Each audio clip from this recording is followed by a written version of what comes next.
دنیا سے گزرتے ہوئے اپنے ایمان کی ایسے فکر ہوتی ہے جیسے وہ کانٹوں سے اپنے آپ کو بچاتا ہے، یہ گناہوں سے اپنے آپ کو بچاتا ہے۔ یہاں حضور نے گناہوں کے جو مواقع ہیں ان کو کانٹوں کی مثال دی کہ ایک صاحب ایمان کی یہ شان ہوتی ہے کہ وہ دنیا سے گزرتا ہے تو جس طرح وہ کانٹوں سے لباس بچا کے گزرتا ہے، یہ گناہوں سے اپنے آپ کو بچا کے گزر جاتا ہے۔ اس میں حضرت میں جو سب سے پہلے جس کے ذریعے ہم جان پائیں گے کہ کیا ہم نے وہ حاصل کیا یا نہیں اور کیسے حاصل کر سکتے ہیں، لعلکم تتقون کا روزے کے ساتھ تعلق کیا ہے کہ تاکہ تم متقی ہو جاؤ۔ جب انسان روزہ رکھتا ہے، بھوک اور پیاس کی شدت ہوتی ہے، جب بالکل بھوک اور پیاس سے نڈھال بھی ہو رہا ہو، انسان چھپ کے بھی پانی نہیں پیتا۔ انسان جتنا گناہگار سے گناہگار انسان بھی کیوں نہ ہو، اگر اس سے کوئی کہے کہ چھپ کے پانی پی لو، یا اس کا اپنا دل کرے کہ اس وقت تو کوئی مجھے نہیں دیکھ رہا نا کہ میں نے روزہ رکھا ہے، چھپ کے پانی پی لیتا ہوں، چھپ کے کچھ کھا لیتا ہوں، وہ ایسا بھی نہیں کرتا۔ کیا تصور ہوتا ہے کہ لوگ تو نہیں دیکھ رہے، کھا لوں، اس میں کیا حرج ہے؟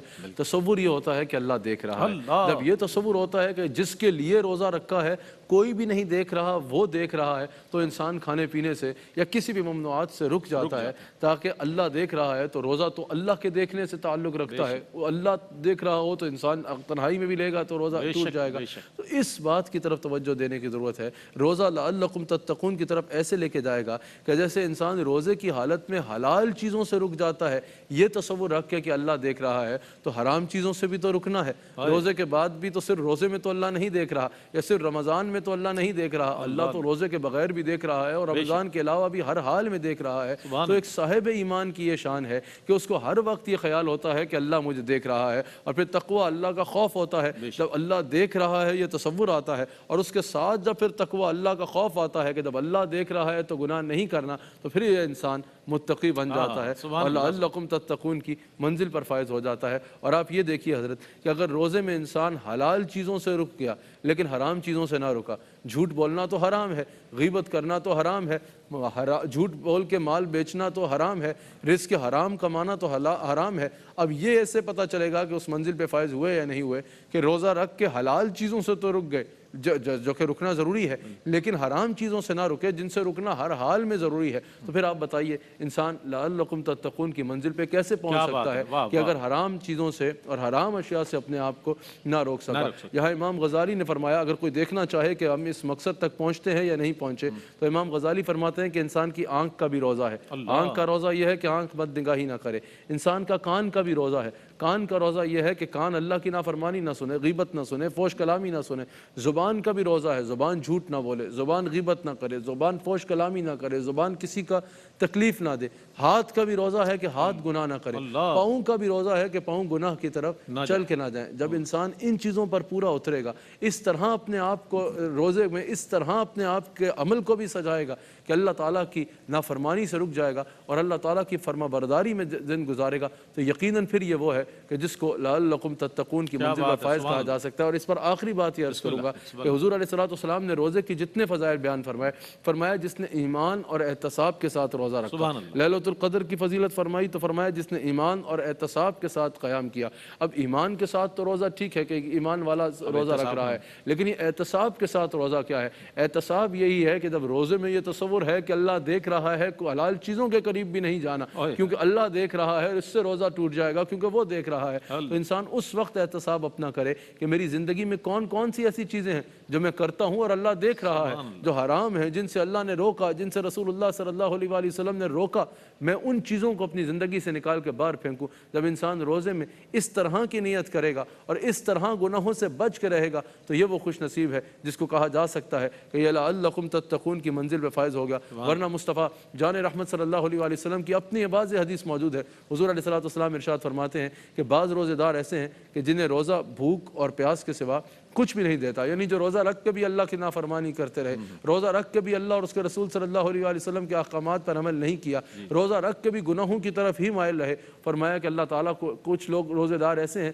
جن کو روزہ بھوک اور پیاس کے سوا کچھ نہیں دیتا۔ فرمایا جس نے جھوٹ بولنا اور اس پر عمل کرنا نہیں چھوڑا، اللہ تعالیٰ کو اس کے بھوکے اور پیاسے رہنے کی کوئی حاجت نہیں ہے۔ تو یہ ہمیں بالکل جو آپ نے توجہ دی رمضان کی اس آخری راتوں میں، بالخصوص لیلۃ الجائزہ آنے والی ہے، جب چاند رات آتی ہے تو لوگ سمجھیں آج چھٹی کا دن ہے، اب بس چھٹی منانی ہے، بازاروں میں جا کے جو دل آئے کرنا ہے.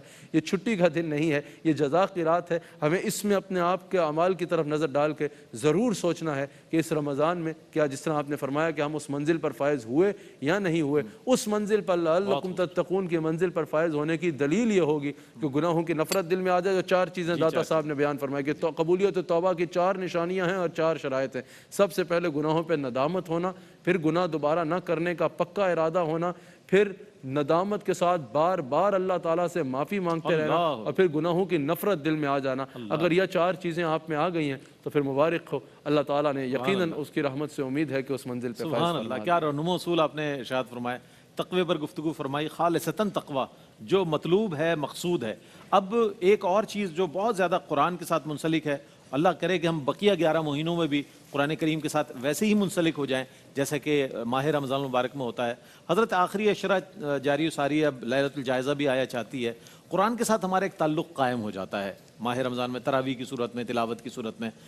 کیا فرمائیے گا کہ اس کی تشریح کا جان لینا, اس کے تراجم کا پڑھ لینا کتنا ضروری ہے بقیہ زندگی کو بہتر کرنے کے لیے؟ یہ بھی ایک آپ نے جیسے پہلے پیغام دیا تقوی کے حوالے سے, یہ بھی بہت ضروری پیغام ہے. حضرت والا قرآن کریم صرف رمضان میں 6 دفعہ ختم کرنے کے لیے نہیں نازل ہوا, یا صرف جب کوئی دنیا سے چلا جائے تو اس کو اصال ثواب کر دینے کے لیے نازل نہیں کیا گیا. اچھا, اس کی برکت سے انکار نہیں ہے, کوئی جتنی بار پڑھے گا اس کو ایک ایک حرف پہ 10 نیکیاں ملیں گی, اور وہ صرف زیارت بھی کرے گا تو زیارت کرنے پہ بھی اللہ تعالیٰ نیکیاں عطا فرمائے گا. اور اگر کسی کو یقیناً اصال ثواب کیا جائے گا, لیکن صرف اصال ثواب یا صرف حصول ثواب پڑھنے کی حد تک قرآن نازل نہیں کیا گیا, یقیناً وہ اس کی برکت ہے اور وہ ثواب ملتا ہے. قرآن کریم کو نازل کرنے کی وجہ اللہ تعالیٰ خود فرما رہا ہے, ہدی للناس, کے یہ لوگوں کی ہدایت کے لیے نازل کیا گیا. اب اگر کوئی کہے کہ میں نے اس رمضان میں 6 بار ختم قرآن کر لیا, ایک کہے میں نے تو 10 بار ختم قرآن کر لیا, کہے میں نے 2 بار ختم قرآن کر لیا, لیکن ایک سطر کو بھی سمجھنے کی کوشش نہیں کی, ایک سطر کو بھی جو ہے وہ یہ جاننے کی کوشش نہیں کی کہ اللہ کریم مجھ سے کیا ارشاد فرمانا چاہ رہا ہے اور کیا بتانا چاہ رہا ہے, تو پھر آپ بتائیے کہ کیا وہ اس طرح قرآن سے استفادہ کر سکے گا؟ قرآن صرف ثواب کو حاصل کرنے کے لیے یا کوئی ہسٹری کے واقعات بتانے کے لیے ہمیں نہیں ہے, بلکہ مکمل ضابطہ حیات ہے, کمپلیٹ کوڈ آف لائف ہے. اس لیے میں اکثر یہ مشورہ دیا کرتا ہوں حضرات کو کہ آپ رمضان میں 4 قرآن ختم کرنے کے بجائے 15 پارے پڑھ لیں, کیونکہ رمضان کے بعد بھی قرآن پڑھنے پہ کوئی پابندی نہیں ہے. وہ 15 سپارے پڑھ لیں, لیکن ان کو سمجھ کے پڑھیں. حضرت آپ نے فرمایا کہ اس کے تشریح جاننا, اس کے معنی میں قبلہ اتنی وسعت ہے. اگر آپ یہ سمجھ لیں کہ دنیا میں لوگ کہتے ہیں کہ ہم نے فلاں ناول پڑھنی ہے, یا فلاں معاملے میں آرٹیکلز پڑھنے ہیں, یا فلاں کام کر رہے ہیں تو اس کے معاملے میں ریسرچ کرنی ہے, ادھر ریسرچ کرنی ہے, یا ہم نے انٹرنیٹ پہ جا کے ریسرچ کرنی ہے. حضرت قرآن کریم میں جو علم موجود ہے وہ کسی جگہ پر موجود نہیں ہے. اگر کوئی سمجھنا چاہے, یہاں پر بڑی خوبصورت بات ہے کہ قرآن اللہ کا قول ہے اور یہ ساری کائنات اللہ کا فعل ہے. ایک انسان کے قول و فعل میں تو تضاد ہو سکتا ہے, لیکن اللہ کے قول و فعل میں تضاد نہیں ہو سکتا. یہ تصور رکھنا بھی کفر ہے, اور یہ کہ اللہ کے قول و فعل میں تضاد ہو, اللہ کے قول و فعل میں تضاد نہیں ہے. تو آپ بتائیے یہ ساری کائنات کس کا فعل ہے, کس نے بنائی ہے؟ اللہ نے بنائی ہے. پھر قرآن کس کا قول ہے؟ اللہ کا قول ہے. اور قرآن کہہ رہا ہے کہ میرے حبیب علیہ الصلوۃ والسلام, ہم نے جو آپ پر کتاب نازل فرمائی تبیانا لکل شیء, اس میں ہر شے کا واضح بیان ہے. ولا رطب ولا یابس الا فی کتاب مبین, کوئی خشک چیز ایسی نہیں ہے اور کوئی تر چیز ایسی نہیں ہے جس کا علم اس قرآن میں موجود نہ ہو. اور یہاں کہتے ہیں کہ مفسرین نے کہا یہ قرآن کریم کی اعلیٰ جو فصاحت اللہ تعالیٰ نے اس میں ارشاد فرمائی, اس کا بیان بھی اس میں موجود ہے کہ دنیا میں جتنی چیزیں ہیں ان کی 2 فارم ہیں, یا وہ تر ہیں یا وہ خشک ہیں. اللہ نے فرمایا کوئی خشک چیز بھی ایسی نہیں, کوئی تر چیز بھی ایسی نہیں جس کا قرآن میں ذکر موجود نہ ہو, جس کا قرآن میں بیان موجود نہ ہو. تو پتہ چلا کہ قرآن کریم میں کوئی چیز اللہ کی کائنات میں ایسی ہے ہی نہیں جس کا ذکر اور جس کا علم قرآن میں موجود نہیں ہے.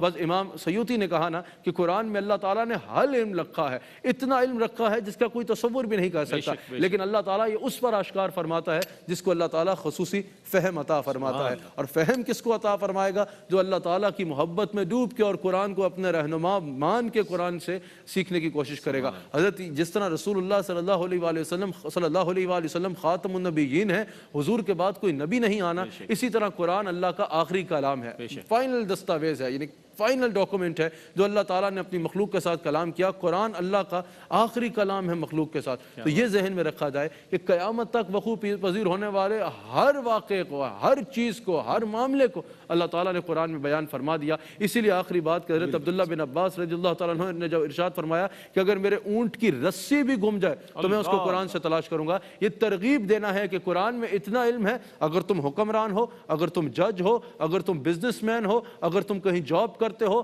اگر تم فیملی کا ہیڈ ہو, یا تمہیں دنیا میں قرآن سے صرف تم نے نماز, روزہ, حج, زکوٰۃ نہیں سیکھنا, قرآن سے تم نے صرف دین نہیں سیکھنا, دنیا کے جس معاملے کے بارے میں تم اگر علم چاہو گے قرآن کو کھولو گے اور اس کے لیے اپنے دل کا دروازہ کھولو گے تو اللہ تعالیٰ کا کلام تمہیں اس کے لیے رہنمائی ارشاد. سبحان اللہ سبحان اللہ. میں نے قبلہ صاحب, ہم عقیدت سے قبلہ صاحب ہی کہتے ہیں, حضرت کے 3 گھنٹے کے بیانات بھی دیکھیں. آپ یقین کریں ہزاروں کا, لاکھوں کا مجمع ہوتا ہے, لیکن اس میں ایک لمحے کے لیے بھی جنبش نہیں آتی. اس قدر کلام میں آپ کے بلاغت ہے, اتنی اثر انگیزی ہے. یہ بزرگوں کا فیض ہے آپ کے سلسلے کا. حضرت حاجی حافظ عبد الکریم رحمۃ اللہ تعالیٰ علیہ کا فیض ہے, آپ کے والد گرامی کا فیض ہے جو جاری و ساری ہے اور پوری دنیا میں جا رہا ہے. ایک مختصر سا وقفہ ہے, وقفے کے بعد لوٹتے ہیں, سلسلہ کلام کو یہیں سے جوڑیں گے. آپ ہمارے ساتھ رہیے گا. جی جناب, آپ کا خیر مقدم ہے اور آج ہمارے ساتھ موجود ہیں سجادہ نشین دربار عالیہ محمدیہ عیدگاہ شریف حضرت صاحب زادہ والا شان حضرت حسان حسیب الرحمن صاحب دامت برکاتہم قدسیہ تشریف فرما ہے. تقوی کے موضوع پر بہت خوبصورت کلام فرمایا آپ, مختصر اور جامع, اور اسی طرح قرآن سے جو ہمارا تعلق ہونا چاہیے اس پر کلام فرمایا. یہ آج کا جو اس عہد کا جو سب سے بڑا سوال ہے, چونکہ آپ کا پوری دنیا میں آپ کے اسفار ہیں اور آپ ایڈریس کرتے ہیں نوجوانوں کو ایڈریس کرنے کا مطلب یہ کہ پوری نسل کو آپ ایجوکیٹ کر رہے ہیں. حضرت یہ فرمائے گا کہ قرآن جو ہے کس طرح نوجوانوں کو خطاب کرتا ہے اور کہ ہمارا اس زمانے کا قرآن سے جو تعلق ہے. لوگ کہتے ہیں 1450 سال پہلے کی کتاب ہے جناب, آج ہمیں ہمارے مسائل کیسے اس میں سے ملیں. کیا فرمائیے گا؟ میں چاہتا ہوں, آپ کا بہت بڑا ویژن ہے اور آپ بہت اس پر کلام فرماتے ہیں. حضرت قرآن ہر دور کی کتاب ہے. میں نے جیسے ابھی آخری سوال میں آخری میں عرض کیا کہ قرآن جو ہے کیونکہ اللہ کا فائنل کلام ہے مخلوق کے ساتھ, تو قیامت تک اب کوئی علم یا کوئی بات یا کوئی دور ایسا نہیں ہے جس میں قرآن رہنمائی نہیں کر رہا. افلاطون بڑا مانا جاتا ہے جن کی وجہ سے اس کو افلاطون کہا گیا. فلکیات میں جس معاملے میں اس نے اپنی تحقیق پیش کی اس کو افلاطون کہا گیا. لیکن آج اگر آپ میٹرک کے بچے سے بھی پوچھیں گے, آج اگر سائنس پڑھنے والے سے پوچھیں گے تو اس کو مانا جائے گا, لیکن وہ اس کی ہر چیز کو مسترد کر دے گا. قرآن وہ واحد کتاب ہے کہ ہر آنے والا دور میں جو قرآن پڑھے گا قرآن اس کے آگے حیرت کے باب کھولتا چلا جائے گا. مصطفیٰ جان رحمت صلی اللہ علیہ وسلم نے ارشاد فرمایا کہ قیامت تک میری امت کے علماء قرآن سے سیراب ہوتے رہیں گے, لیکن اس کے عجائبات ختم ہونے کا نام نہیں لیں گے. یعنی ہر دور کے علماء ہوں گے, قرآن ایک ہے. ہر دور کے علماء ہر دور کا مسئلہ جب قرآن سے جانچنا چاہیں گے, قرآن سے جاننا چاہیں گے, تو قرآن ان کی وہ رہنمائی کرے گا کہ لوگوں کے آگے حیرت کے باب کھلتے چلے جائیں گے. کوئی وقت ایسا نہیں ہے, کوئی علم ایسا نہیں ہے جو قرآن میں موجود نہ ہو. قرآن کریم اللہ تعالیٰ کی وہ کتاب ہے کہ 1450 سال بعد بھی آج کو یہ نہیں کہہ سکتا کہ یہ 1450 سال پرانی کتاب ہے یا 1450 سال پرانی بات ہے. آج ڈے اینڈ ایج کے ساتھ قرآن ریلیٹ ہوتا نظر آئے گا. حضرت اگر آپ سائنس اور قرآن ہی نوجوان اگر اس موضوع پر کلام کریں, حضرت میں پوری دنیا میں کیونکہ سفر کرتا ہوں الحمدللہ, اور ہر سال دنیا کے مختلف ممالک میں نان مسلم کنٹریز میں بڑے اجتماعات ماشاءاللہ الحمدللہ دین کی تبلیغ کے لیے جاتا ہوں. نوجوانوں سے میرا واسطہ رہتا ہے. حضرت کئی نوجوان ایسے ہیں, ہزاروں کی تعداد میں نوجوان ایسے ہیں جو قرآن اور سائنس کے عنوان کو پڑھ کے اسلام قبول کرتے چلے جا رہے ہیں. مثال کے طور پہ ایک بات کی جاتی ہے, اگر ڈے اینڈ ایج کے ساتھ قرآن کی سینکڑوں ہزاروں باتیں ایسی ہیں جن پر آج جدید محققین جو ہیں وہ کلام کر رہے ہیں کہ دیکھو قرآن آج کے دور کے ساتھ بھی کیسے میچ ہو رہا ہے. ان میں سے ایک پہلو صرف قرآن اور سائنس ہے. اگر ہم اس کو دیکھیں صرف ایک پہلو قرآن اور سائنس ہے. اور یہ یاد رکھیے گا قرآن سائنس کی کتاب نہیں ہے, قرآن اللہ کی کتاب ہے. اور ہم قرآن کو اس لیے صحیح نہیں مانتے کیونکہ سائنس اس کی تصدیق کر رہی ہے, لیکن یہ قرآن کی عظمت اور قرآن کی شان ہے کہ 1450 سال پہلے قرآن نے جو بیان کیا آج سائنس اس کی تصدیق کرتی چلی جا رہی ہے. مثال کے طور پہ دنیا کو ہمیشہ اس پہ کنفیوژن رہی کہ یہ کائنات کیسے بنی ہے. مختلف اس پہ لوگ اپنے نظریات پیش کرتے رہے. آخر سائنس نے اپنی ریسرچ سے ایک نتیجے پہ پہنچی جو تصور آئنسٹائن نے پیش کیا. وہ کیا تھا کہ یہ کائنات بننے سے پہلے ایک گیسز کا مجموعہ تھی, اور اس نے کہا زمین آسمان یہ سب کچھ ملا ہوا تھا اور یہ گیسز کا مجموعہ تھا. اس کے بعد ایک بلاسٹ ہوا جس کو سائنس نے بگ بینگ کا نام دیا، جس کے بعد یہ کائنات مارز وجود میں آئی، آسمان اپنی جگہ پہ چلا گیا، زمین اپنی جگہ پہ آ گئی، اور یہ سارا سسٹم جو ہے اس طرح چلنا شروع ہو گیا۔ اب اگر ہم قرآن پہ دیکھیں تو قرآن پہ قربان جائیں، آج سائنس جس نتیجے پہ پہنچ رہی ہے، آج سائنس تخلیقی کائنات میں جس نتیجے پہ پہنچ رہی ہے، 1450 سال پہلے اگر ہم سورہ فصلت کی تلاوت کریں، اللہ کریم قرآن کریم میں ارشاد فرماتا ہے کہ اگر کفار نے اس بات پر غور نہیں کیا، سب سے پہلے اللہ کریم نے ارشاد فرمایا، اگر اس کا یہ تصور لیا جائے کہ گیسز کا مجموعہ ہے، اللہ کریم نے ارشاد فرمایا کہ اللہ آسمان کی طرف متوجہ ہوا اس حال میں کہ وہ دخان تھا، وہ دھواں تھا۔ اب سورہ فصلت کی آیت نمبر 11 میں اللہ فرما رہا ہے کہ اس حال میں تھا آسمان کے آسمان دھواں تھا، اللہ تعالیٰ نے فرمایا کہ وہ دخان تھا، وہ دھواں تھا، اور آئنسٹائن آج کہہ رہا ہے کہ یہ کائنات بننے سے پہلے گیسز کا مجموعہ تھی۔ پھر اللہ کریم ارشاد فرماتا ہے کہ کیا کفار نے اس بات پر غور نہیں کیا؟ سورہ انبیاء کی آیت نمبر 30 میں اللہ نے فرمایا کیا کفار اس بات پر غور نہیں کرتے کہ یہ زمین اور آسمان یہ سب ملے ہوئے تھے اور ہم نے ان کو الگ کیا؟ اب قرآن یہ تصور بیان فرما رہا ہے کہ یہ دخان تھا، دھوئیں کی طرح تھا، زمین اور آسمان ملے ہوئے تھے، ہم نے ان کو جدا کیا، اور اب آئنسٹائن بگ بینگ کے نتیجے میں یہ تصور لے کے آ رہا ہے کہ یہ سب اکٹھا تھا، گولا نما تھا، پھر ایک بگ بینگ ہوا جس سے زمین اپنی جگہ آ گئی اور آسمان اپنی جگہ چلا گیا۔ سائنس والے اس کو پڑھ کے نئی بات سن رہے ہیں اور ان کے لیے یہ تحقیق نئی تحقیق ہے، لیکن قرآن کا عالم یہ سن کے بھی کہے گا صدق اللہ العظیم۔ تمہیں آج پتہ چل رہا ہے 1450 سال پہلے قرآن میں اللہ تعالیٰ یہ تصور بیان فرما چکا ہے۔ حضرت اس پہ کیونکہ تفصیل سے کلام کا وقت نہیں، اللہ تعالیٰ نے کفار نے ایک اختلاف کیا جس کو اللہ تعالیٰ نے ذکر فرمایا۔ کفار نے کہا کہ یہ جب لائف آفٹر ڈیتھ کیسے ہوگی، جب لوگ مر جائیں گے تو دوبارہ اللہ تعالیٰ ان کو کیسے اٹھائے گا؟ اچھا، اختلاف آگے انہوں نے زیادہ کیا اس بات پر کہ اگر اللہ تعالیٰ اٹھا بھی لے گا تو اتنے لوگوں میں سے اللہ تعالیٰ لوگوں کی پہچان کیسے کرے گا، ان کی آئیڈینٹی کیسے ہوگی؟ دنیا میں تو وہ اپنے دور میں آئے، اپنے نام آئیڈینٹی ہیں، اپنے قبیلے آئیڈینٹی ہیں، جب اربوں لوگ، خربوں لوگ، خربوں سے بھی زیادہ لوگ میدان محشر میں جمع ہو جائیں گے تو اس وقت ان کی آئیڈینٹی کیسے ہوگی؟ حضرت اللہ تعالیٰ نے یہ نہیں ارشاد فرمایا کہ تمہارا پورا وجود، اللہ تعالیٰ نے فرمایا تم یہ سمجھتے ہو کہ اللہ تعالیٰ میں تمہارا وجود اکٹھا کر سکتا ہوں یا نہیں؟ اللہ تعالیٰ فرماتا ہے میں کیوں نہیں کر سکتا، میں تو تمہاری انگلیوں کے پوروں کو بھی درست کرنے پہ قادر ہوں، تمہاری انگلیوں کے پوروں کو بھی دوبارہ اس طرح درست کرنے کے لیے، تخلیق کرنے کے لیے قادر ہوں۔ اب یہاں پر جدید محققین نے کہا آج کے دور میں، اچھا یہ بات 400 سال پہلے سمجھنا آتی کہ پہچان کے مسئلے میں اللہ نے یہ کیوں نہیں فرمایا کہ میں تمہارا سارا جسم دوبارہ ٹھیک کرنے کے لیے قادر ہوں؟ اللہ نے یہ کیوں نہیں فرمایا کہ تمہارا دماغ، تمہارا سر، تمہارا چہرہ اسی طرح دوبارہ بنانے پہ قادر ہوں؟ اللہ نے یہ کیوں فرمایا کہ تمہاری فنگر ٹپس، انگلی کے پوروں کو قرآن میں اللہ فرما رہا ہے دوبارہ اسی طرح درست کرنے پہ قادر ہوں؟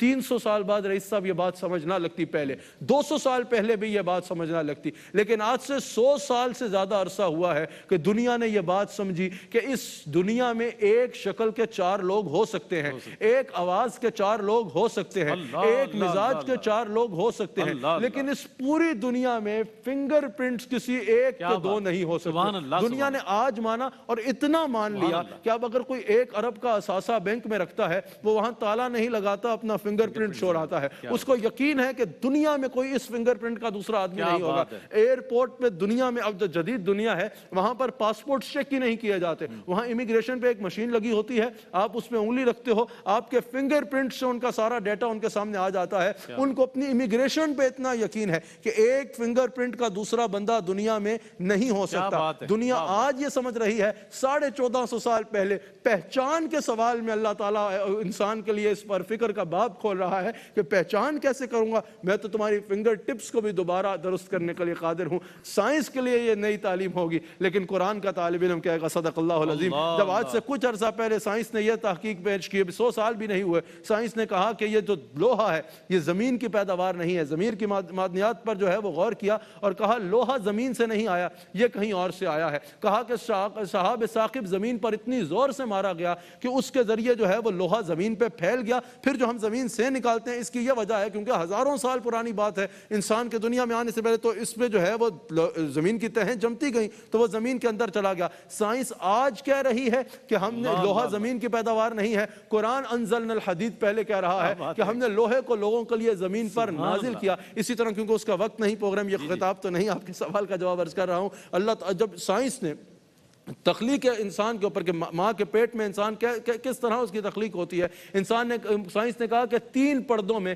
جب مائکروسکوپ آ گئی, اس کے ذریعے ایمبریو کو دیکھا گیا, جنین کو دیکھا گیا, انسان نے کہا کہ 3 پردوں میں ماں کے پیٹ میں انسان کی تخلیق ہوتی ہے. سائنس یہ آج کہہ رہا ہے, اللہ نے قرآن میں 1450 سال پہلے بتا دیا کہ 3 پردوں میں یکے بعد دیگر تمہاری ماں کے پیٹ میں ہم نے تمہاری تخلیق کی. اور مفسرین سائنس کی تحقیق سے پہلے بتا چکے ہیں کہ پہلا پردہ ماں کا پیٹ ہے, دوسرا رحم مادر ہے, اور تیسرا وہ جلی جس میں بچہ لپٹا ہوتا ہے. پھر سائنس کہہ رہی ہے کہ 7 مراحل میں انسان کی تخلیق ہوئی. اللہ تعالیٰ نے یہ 7 مراحل پہلے بتا دیے. اللہ تعالیٰ نے ذکر فرمایا سب سے پہلے تمہیں پانی کی بوند کیا انسان کو ایک مضبوط ٹھہراؤ کے ساتھ, پھر اس پانی کی بوند کو جو ہے وہ خون کیا, پھر اس کو گوشت کا لوتھڑا کیا, پھر اس پہ جو ہے وہ ہڈی چڑھائی, پھر اس کو بوٹی کیا, پھر اس کی بوٹیوں پہ گوشت چڑھایا, اور پھر اس کو ہم نے نئی شکل دی. سائنس آج کہہ رہی ہے اسپرمیٹک لیکوڈ سب سے پہلے, پھر سائنس کہہ رہی ہے ایکسٹریکٹ آف کلے, سب سے پہلے ایکسٹریکٹ آف کلے, پھر جو ہے وہ پہلے مٹی کا ذکر اللہ نے فرمایا پانی سے پہلے, تو سائنس کہہ رہی ہے ایکسٹریکٹ آف کلے.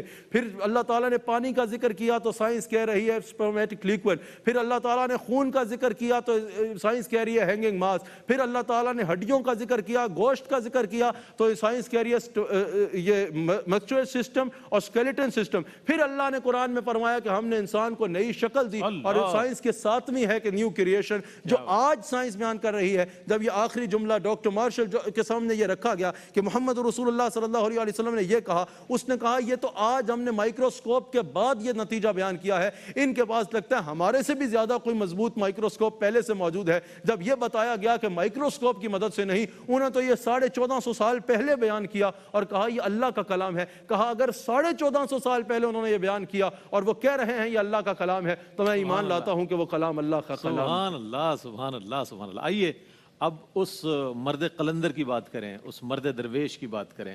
اللہ اکبر, کہ جو بہت ویژنری پرسنالٹی ہیں. آپ کے والد گرامی حضرت نقیب ملت اسلامیہ حضرت قبلہ پیر نقیب الرحمن صاحب دامت برکاتہم قدسیہ. ہم جب جاتے ہیں دربار شریف تو میں نے ایک سرد موسم میں دیکھا, آپ کھلے مطلب مزار شریف کے باہر کھلی سی جگہ ہے, آپ گئے ہو تو دیکھا ہوگا, سخت سردی کا عالم ہے, شال آپ نے لی ہوئی ہے اور بہت سارے آپ کے سامنے مریدین بیٹھے ہیں. میں نے جب دیکھا, میں گیا دستبوسی کی, میں نے کہا حضرت اس سردی میں کہہ رہے ہیں بس یہاں یہ سب مل گئے, تو ہم ان کے ساتھ ہی ان کو تعلیم فرما رہے تھے. ان کا ویژن ایک ایسا ویژن ہے کہ وہاں مسلک اور مذہب کی میں نے وہ نہیں دیکھی تفریق, وہ سب کے ساتھ پیار محبت والا معاملہ. حضرت کے ویژن کے تحت ہم یہ جاننا چاہیں گے کہ اب تنظیمی کمیٹیاں آپ کی بڑی ماشاءاللہ بہت مربوط طریقے سے پورے پاکستان میں بلکہ پوری دنیا میں تقریباً یہ سارا کام ہو رہا ہے. ایک یہ کام, اور دوسرا المعہد المحمدی العالمی جو آپ کا ادارہ جو قائم ہوا, اس میں بھی میں نے دیکھا, خود سے میں گیا ہوں ماشاءاللہ, دیکھا وہاں طلباء کی تعداد, وہاں انگریزی میں تقاریر کر رہے ہیں بچے, عربی میں تقاریر کر رہے ہیں, قرآن کی تعلیم حاصل کر رہے ہیں. حضرت کا ویژن آپ اس کو امپلیمنٹ کر رہے ہیں فیلڈ میں, مطلب گراؤنڈ لیول. کیا آپ فرمائیے گا اس حوالے سے؟ ہمارے چونکہ آپ کی تقاریر سنتے لوگ, یہ ایک پہلا موقع ہے کہ جب آپ کا یہ جواب جو ہے آن ایئر جائے گا, کیا فرماتے ہیں؟ حضرت آپ نے جو ارشاد فرمایا یقیناً میرے شیخ کامل کا اور تمام صوفیاء کا یہی ویژن ہوتا ہے, جو آپ نے فرمایا کہ مسلک اور مذہب. اب اس میں 2 چیزوں کو ساتھ اعتدال سے لے کے چلنا ہوتا ہے. اعتدال کے ساتھ, ایک تو اپنے مذہب پہ قائم رہنا اور ایک تو اپنے مسلک پر قائم رہنا, جو امام ربانی مجدد الفسانی کا مسلک ہے, یا امام احمد رضا اعلیٰ حضرت رضی اللہ تعالیٰ عنہ کا مسلک ہے, اس مسلک پر بھی قائم رہنا, 1 انچ بھی ادھر ادھر نہیں ہونا. اور پھر یہ تصور جو آپ نے فرمایا کہ ہر مذہب کا بندہ آ کے بیٹھے اور ہر مسلک کا بندہ آ کے بیٹھے, آ کے جس کو بیٹھنا ہے بیٹھ جائے, بات ایک ہوگی وہ جو ہر جگہ ہوتی ہے. بات یہ نہیں کہ کسی مذہب کا بندہ آیا یا کسی مسلک کا بندہ آیا تو مزاج یا انداز یا بات بدل گئی.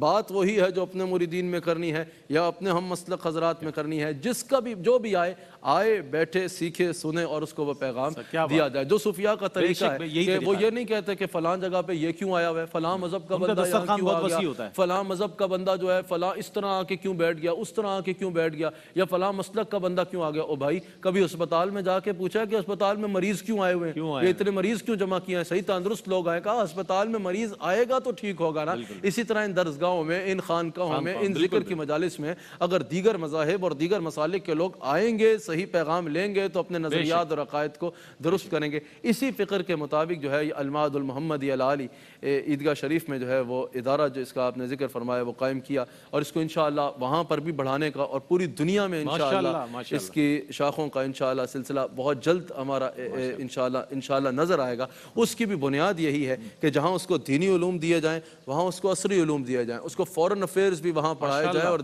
دیگر معاملات میں بھی اس کو ڈپلوماز کرائے جائیں، تاکہ جب وہ یہاں سے نکلے تو مخصوص موضوعات کو یاد کر کے زندگی اس پہ نہ بسر کرے، بلکہ جو ایک عالم کی، جو آج بھی علماء حق ہیں، جس طرح یہاں بھی آپ کے پاس بیٹھتے ہیں اور پوری دنیا میں جو علماء حق کا جو ماڈل ہے کہ ہر معاملے میں لوگوں کی رہنمائی کرنا، وہ اس میں رہنما اصول لوگوں کو بتا سکے۔ میں آپ کا بہت شکر گزار ہوں اپنی جانب سے، حاجی رؤوف صاحب کی جانب سے، الحاج محمد عامر فیاضی صاحب کی جانب سے اور پوری ٹیم کی جانب سے کہ آپ تشریف لائے، قدم رنجہ فرمایا، آپ نے رونق بخشی ہمارے اس رحمت سار کو۔